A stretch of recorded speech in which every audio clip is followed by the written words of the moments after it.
오늘 본문은 바울의 선교팀이 일주일간 정박하였던 두로라는 도시를 출발하여 거기서부터 남쪽으로 30km 떨어진 곳에 위치한 이베의 최종 목적지를 할 수 있는 오늘 7절에 기록된 대로 돌레마이에 도착하게 되는 것으로 시작됩니다. 바울은 이곳에서도 이전과 동일한 그의 루틴으로 그곳의 믿음의 사람들, 그리스도인들을 찾아가게 됩니다. 오늘 본문 7절의 말씀을 함께 읽습니다. 두로를 떠나 항해를 다 마치고 돌레마이에 이르러 형제들에게 안부를 묻고 그들과 함께 하루를 있다가 7절에 형제들에게 안부를 묻고 라고 기록되어 있는 아스파조마이라는 단어는 환영하다, 영접하다, 포옹하다라는 뜻을 가지고 있습니다. 이 영접하다, 안부를 묻고라는 단어, 이 단어가 의미하는 것은 사도 바울이 그의 팀원들과 이 돌레마이라는 곳에 있는 믿음 형제들을 마치 두로에 있는 형제들을 찾아 나섰던 것처럼 또 찾아 나서 그저 형식적인 안부를 물은 것이 아니라 그들과 일일이 포옹하면서 함께 신앙의 이야기를 나누고 하나님에 대해서 이야기를 나누면서 하룻밤을 보냈다는 이야기입니다. 이제 8절 말씀을 읽습니다. 이튿날 떠나 가이사랴에 이르러 7 집사 중 하나인 전도자 빌립의 집에 들어가서 머무느니라. 날이 새자 다음 날이 되자 바울은 팀원들과 함께 돌레마이에서 남쪽으로 60km 떨어진 지중해에서 예루살렘으로 향하는 길목이라 할 수 있는 우리에게 유명한 가이사랴로 이동합니다. 그 거리는 걸어서 이틀 정도 되는 결코 가깝지 않은 곳이었습니다. 이제 가이사랴에 도착한 바울과 그의 선교 일행은 사도행전 6장에서 기독교 교회 역사상 최초로 선출된 7 집사 가운데 한 사람이었던 이 전도자 빌립의 집에 숙소로 머물게 됩니다. 사도행전을 기록한 누가는 이 빌립이라는 사람을 오늘 여러분이 눈으로 확인하고 계신 것처럼 전도자로 소개하고 있습니다. 아마도 그 이유를 빌립 그가 가이사랴에서 전도자로 불렸기 때문이기도 했겠지만 우리가 잘 알고 있는 예수님의 직계 제자를 알 수 있는 사도 빌립과 구별할 필요성이 있었기 때문일 겁니다. 오늘 보면 9절 이후에 기록된 일들은 바로 초대교회 7 집사 중 한 사람이었던 이 빌립 집사 그의 집에서 일어났던 일이었음을 누가는 의도적으로 오늘 본문을 통해 밝히고 있습니다. 이제 9절과 10절의 말씀을 함께 읽습니다. 그에게 딸 넷이 있으니 처녀로 예언하는 자라. 여러 날 머물러 있더니 아가보라 하는 한 선지자가 유대로부터 내려와. 여러분 여기서 한번 질문을 해볼까 합니다. 사도 베드로는 자식이 몇 명이었을까요? 당연히 모르시지요. 모르는 게 정상입니다. 왜 그렇죠? 성경에 기록이 없기 때문입니다. 7 집사 중 한 사람이었던 이 빌립에게는 예언의 은사를 가지고 있었던 그리고 결혼하지 않았던 4딸이 있었습니다. 바울 일행이 그들의 거처로 잠시 삼았던 이 빌립의 집에 소위 예언을 하는 한 명도 아닌 무려 4명의 딸이 있었던 이유와 그 집에 아가보라는 이름하는 한 선지자가 등장하게 되는 이유를 우리는 말씀을 읽으면서 이내 확인하게 됩니다. 본문 10절에 등장하는 이 아가보라는 사람은 클라우디우스 황제가 통치할 때 일어날 로마의 대흉년을 정확하게 예언했던 선지자로 유명했습니다. 엄밀하게 말하면 아가보 그는 바울을 만나러 빌립의 집에 방문했다기보다는 사실 이전부터 그 집을 드나들던 사람으로 여길 수 있습니다. 사실 사도 바울과 이 아가보 선지자는 흔히 말하는 일면식이 전혀 없던 사이였습니다. 오늘 보면 10절에 등장하는 아가보와 앞구절인 9절에 등장하는 빌립 집사의 4딸 모두 같은 은사라 할 수 있는 예언의 은사, 예언의 능력을 하나님으로부터 선물로 받았던 사람들이었습니다. 그러니 아마도 그들은 이전부터 같은 예언의 은사를 받은 사람으로서 일종의 교류를 해왔을 가능성이 충분합니다. 아마도 그날도 아가보는 가이사랴를 방문한 김에 빌립의 집에 들려 내 딸을 만나러 왔다가 사도 바울을 만나게 되었을 것입니다. 이제 11절 말씀을 함께 읽습니다. 우리에게 와서 바울의 띠를 가져다가 자기 수족을 잡아매고 말하기를 성령이 말씀하시되 예루살렘에서 유대인들이 이같이 이 띠 임자를 결박하여 이방인의 손에 넘겨주리라 하거늘. 그동안 소문으로만 듣던, 말로만 듣던 사도 바울을 우연찮게 자주 방문하던 이 빌립의 집에서 만나게 된 아가보 선지자는 바울의 허리띠를 가져오게 하고 자신의 손과 발을 묶은 다음 바울이 지금 자신이 묶인 것처럼 예루살렘에서 유대인들에 의해 결박당하여 결국엔 로마 군들에게 넘겨지게 될 거라는 퍼포먼스를 포함한 예언을 합니다. 이로 인해 그 이후에 벌어지게 될 이 일의 전개에 대해 우리는 적지 않은 의문을 해소하게 됩니다. 월요일 새벽에 함께 살펴본 대로 바울이 예루살렘에 가게 되면 기다리고 있을 것은 환난과 핍박이라는 것을 두로의 그리스도인들의 만류와 또 에베소에서 바울을 만났던 빌레도에서 바울을 만났던 에베소 장로들과의 그 만남을 통해 우리는 잘 알고 있습니다. 그런데 그때와 오늘 본문의 차이가 하나 있는데, 그것은 바울이 왜 예루살렘으로 가는지 그 이유를 잘 알고 있는 오늘 본문의 이 사역자들과 바울이 그저 고생스러운 상황에 놓이게 될까봐 전전긍긍하며 예루살렘의 여정을 반대하고 있는 그 사람들의 차이라고 할 수 있습니다. 이 부분을 좀 더 이해하기 쉽게 설명하기 위해서 제가 오늘 본문을 반복하게 묵상하다가 이런 마음이 들었습니다.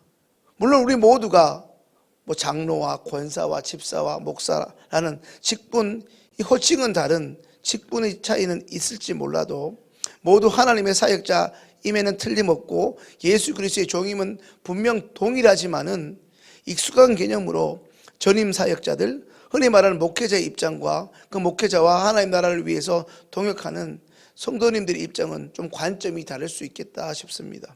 자, 이제 오늘 본문 12절을 함께 읽겠습니다. 우리가 그 말을 듣고 그곳 사람들과 더불어 바울에게 예루살렘으로 올라가지 말라 고나니, 오늘 본문의 빌립과 그의 네 딸과 그 집을 자주 방문하는 아가보 선지자와 바울, 이들은 성도라고 볼 수 성도라기보다는 사역자에 가깝습니다.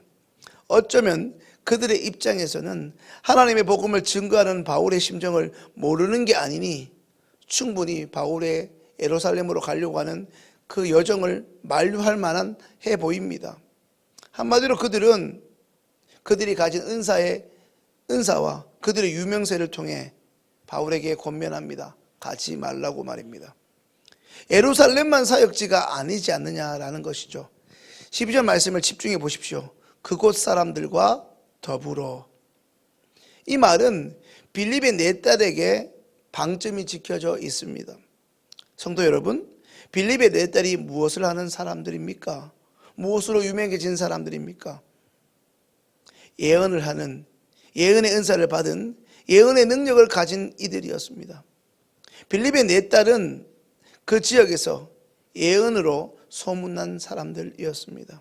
지금 상황은 이전에 로마 흉년을 정확히 예언했던 아가보란 사람과 그리고 그 동네에서 이 예언의 은사로 유명한 빌립의 네 딸이 바울의 예루살렘 사역을 막아서고 있다는 것입니다. 이제 13절과 14절을 읽습니다. 바울이 대답하되 여러분이 어찌하여 우로 내 마음을 상하게 하느냐? 나는 주 예수의 이름을 위하여 결박당할 뿐 아니라 예루살렘에서 죽을 것도 각오하였노라 하니, 그가 고난을 받지 아니하므로 우리가 주의 뜻대로 이루어지이다 하고 그쳤노라.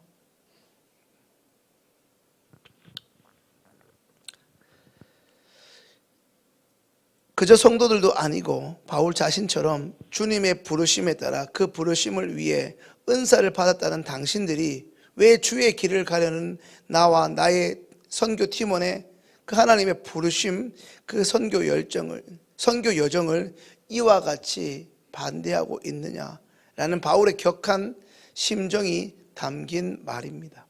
성도 여러분, 바울이 자신의 예루살렘 행을 반대하는 에베소 장로 두로의 교인들을 비롯한 그간의 수많은 동역자들의 염려와 걱정을 왜 모르겠습니까?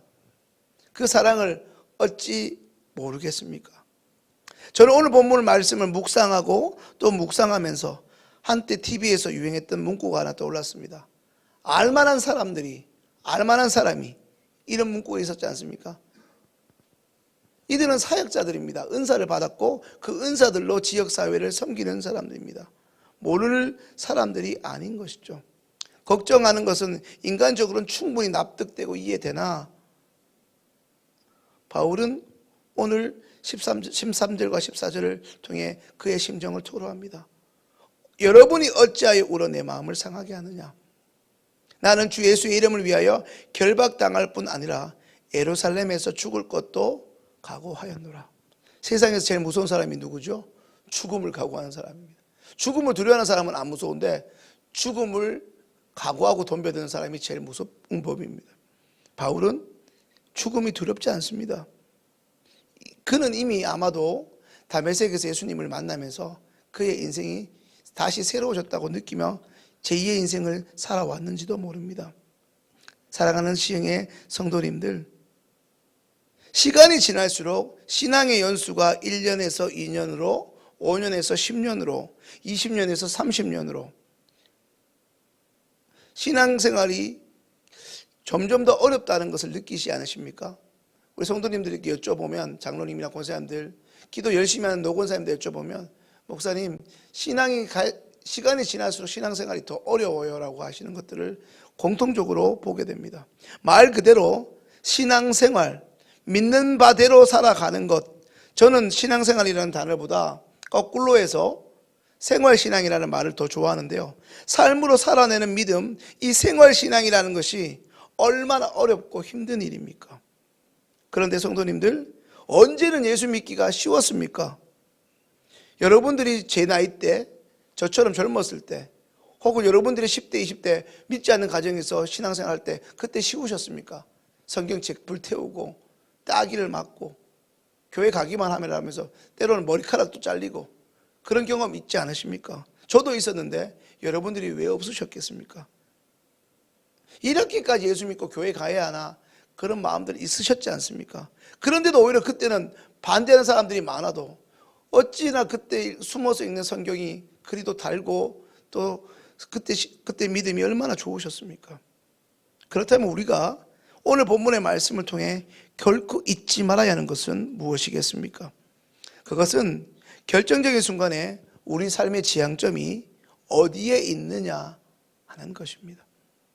결정적인 순간에 하나님의 뜻대로 선택을 해야 하는 그 순간에 바울처럼 하나님의 말씀, 주님의 음성과 성령님의 인도하심에 즉각 순종하여 그것을 삶의 현장에서 구현하고 실천하기 위해 자신의 삶을 드릴 줄 아는 사람이 있는 반면에 오늘 본문에 빌립의 네 딸들이나 아가보 선지자처럼 당시 사람들로부터 능력받았다고, 은사가 있다고 추앙받고 인정받고 사람들한테 관심과 주목을 받는 사람일지는 모르나 결정적인 순간에 그저 자신의 유익을 위해 안주하고 있고 심지어 하나님의 뜻대로 그 부르심의 자리로 나아가는 사람을 만류하고 있지는 않는지, 자신도 가지 않으면서 가려고 하는 사람조차 막아서고 있지 않는지 우리 자신을 냉정하게 돌아보아야 합니다.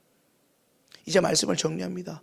혹시 오늘 이 자리에는 하나님이 다른 이들보다 재정적인 부분이 되었든 방언, 예언 등 영적인 은사와 능력을 가지셨든 주님이 여러분에게 허락하신 은사와 선물과 능력들을 나의 유익과 만족에 집중하고 나를 드러내는데 사용하고 있는 분들이 없지 않나 하는 것입니다. 혹은 이제껏 성경도 많이 읽었고 교회 봉사도 많이 했고 함께 신앙생활하는 교회 구성원들도 익숙하지만 하나님이 허락하신 그 은혜의 방편과 그 수단들을 그저 나를 이롭게 하는데 쓰고 있지는 않는가 돌아보아야 합니다. 사랑하는 시흥의 성도님들께 오늘 본문의 말씀으로 도전합니다. 성경에 관해, 신앙에 관해 할 수만 있다면 많이 연구하고 읽으시고 그로 인해 많이 아는 것 너무 중요합니다만, 그리해야 잘 알아야 순종할 수 있습니다만, 그것이 그저 알매 그치고 알매 머물기 위함이고, 그 알미 결국 나를 드러내거나 내가 누구인지를 남에게 과시하거나 그저 신앙적인 지식이 많은 내 자신을 스스로 기특하게 여기는 지적 유의에 그쳐서는 곤란하다는 말씀입니다. 결국에는 많은 신앙적 암보다, 영적 지식의 그 암보다 더 중요한 것은 그로 인한, 그것을 토대로 한 바른 삶입니다. 이제 여러분 한 분 한 분을 통해 먼저는 여러분의 가족이 매일 엄마의 새벽기도 나가는 뒷모습을 바라보는 여러분의 자녀들이, 아빠가 새벽기도로 나가기 위해서 운전을 하는 모습을 바라보는 여러분의 아들, 딸들, 손주들이 여러분들로 인해서, 여러분 주변에 매일 여러분들을 만나는 그 사람들이 여러분들로 인해서 새로워질 수 있게 되기를, 하나님에 대해서 새롭게 관심이 생길 수 있기를 소망합니다. 나를 통해 그 모든 것들을 허락하신 우리 하나님의 뜻과 계획이 새롭게 펼쳐지고, 오늘도 여러분 한 분 한 분을 통해 다른 이들에게 하나님의 복음이 이어지고 주님의 사랑이 흘러가도록 하는 것이 우리에게 허락된 삶의 우선순위임을 다시 오늘 본문의 말씀을 통해 기억하며, 오늘도 할 수 있는 대로 힘을 다해 주님을 증거하는 하나님의 축복의 통로로 살아가시는 시흥의 성도님들 다 되실 수 있기를 주님의 이름으로 축원합니다.